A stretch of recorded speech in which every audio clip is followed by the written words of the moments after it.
for that very kind introduction. After that introduction, dapat ako na excited na ako kung ano ihambal ko sa inyo subong. Napabilib ako sa sarili ko. At the outset, let me acknowledge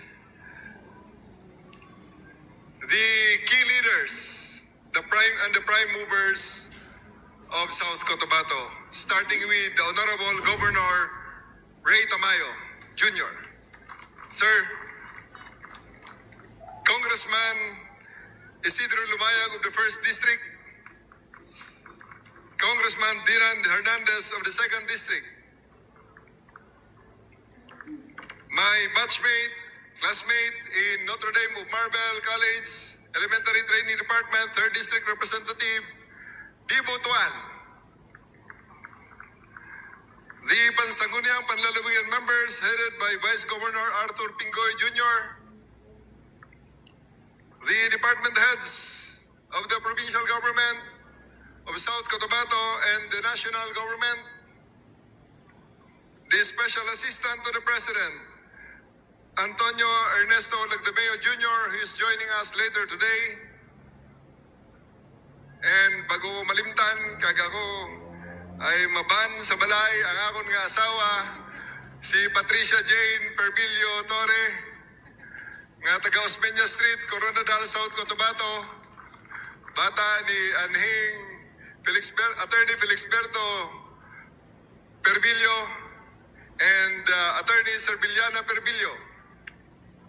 And my firstborn, ang subang ko, ara si JP. Allow me to introduce also and acknowledge my team from the national headquarters led by the Director for Operations of the Philippine National Police, General Nick Salvador, the Director for Intelligence, General Wilson Lopez, the Director for Controllership, General Jean Fajardo, also the spokesman of the Philippine National Police, the OIC of PNP Regional Office 12, General Arnold Santiago, and the heads of the Provincial Police Office of the PNP, the Chiefs of Police, friends, ladies and gentlemen, mayong aga sa aton nga tanan. At the outset, let me extend my sincerest appreciation to the local government unit of South Cotabato, led by Governor Ray Tamayo Jr., for inviting me to take part in this momentous occasion. To the provincial officers, municipal and city leaders, and the rest of the proud people of South Cotabato, it is indeed a very pleasant and surprise homecoming for me here in Marbel. It is more than an official engagement for me to join you today. It is indeed a personal homecoming. As a proud son of Coronadal City, this moment brings me joy and pride to stand here not only as your chief of the Philippine National Police, but as a returning son of this town and province, proudly showing to you your product. I do hope this place is even more significant to me. Ang tawag sini sa mga kabataan, basin nilabalaan kung anong tawag sini dati, Smaraa Sports Complex, Southern Mindanao Regional Athletic Association Sports Complex. Smaraa pa rin siguro tawag sini sa aton nga lugar subong. And I played several games here, especially archery. Ako ay isa ka atleta sa Coronadal National Comprehensive High School, representing South Cotabato in the regional meets. And here is our playground. Diri kami naga-training, diri kami nagahampang, kag diri kami naga-physical conditioning, especially jogging. Wala pa ini mga rubber mats hadto, duta pa lang ini. Diri kami nagadalagan, diri kami practice. And it's really very, very memorable for me. This place is indeed a place where I shape my physical self, including my mental and psychological preparation for the games. And for the rest sa mga kabataan, sang elementary ako, nag-graduate ako dira sa PIAC, sa Notre Dame of Marbel College Elementary Training Department. Ang amon nga principal sadto from grade 1 to grade 6 ako si Miss Estela Marieta. Good morning, ma'am. But enough about me. The 26th Tinalak Festival and the 59th Foundation Anniversary of South Cotabato are both bold and vibrant expressions of who we are, a united people strengthened by diversity, rooted in tradition and bound by a shared vision of the future.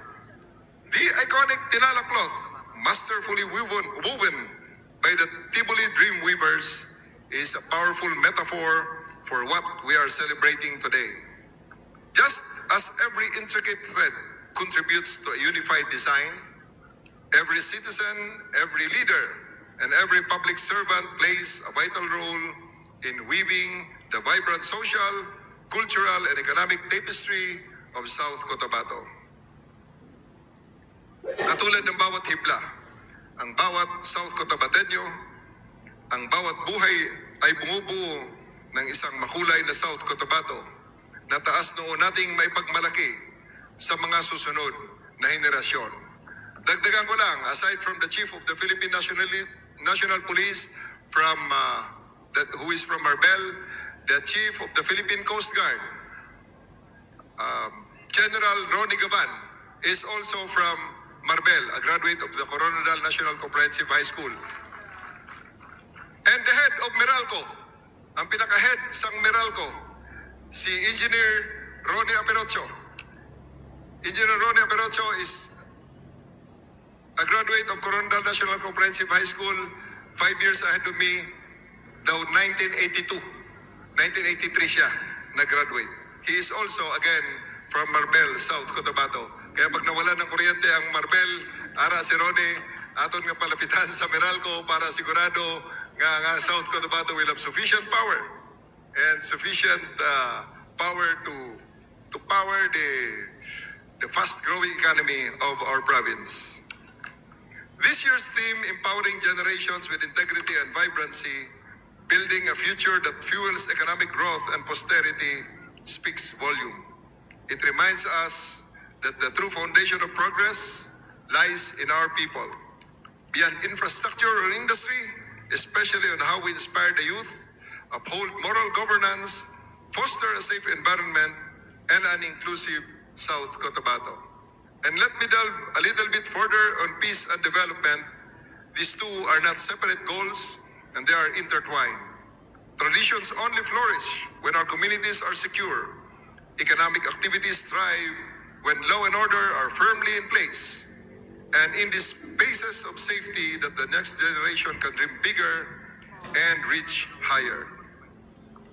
We are now actively rolling our 5-minute response time strategy through 911. Designed to provide swift and compassionate police presence, especially in times of emergency. Ang muna nga permi ko ginahambal sa akong mga radio and TV interviews, huwag nyo na kaming hanapin sa ating mga presinto sapagkat ang mga pulis nyo ay nasa inyo ng mga telepono. Dial 911, darating kami sa loob ng 5 minuto.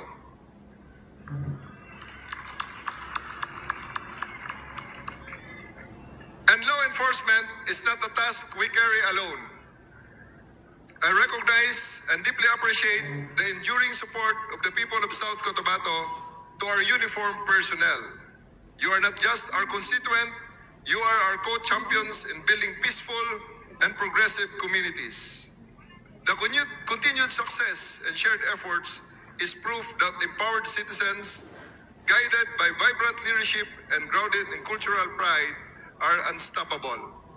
3 days ago, we have monitored on real time in the National Command Center in Camp Crame a live raid na kami ay nagpa-practice lamang sa CIMEX, biglang may pumasok na tawag sa Panabo, Davao del Norte.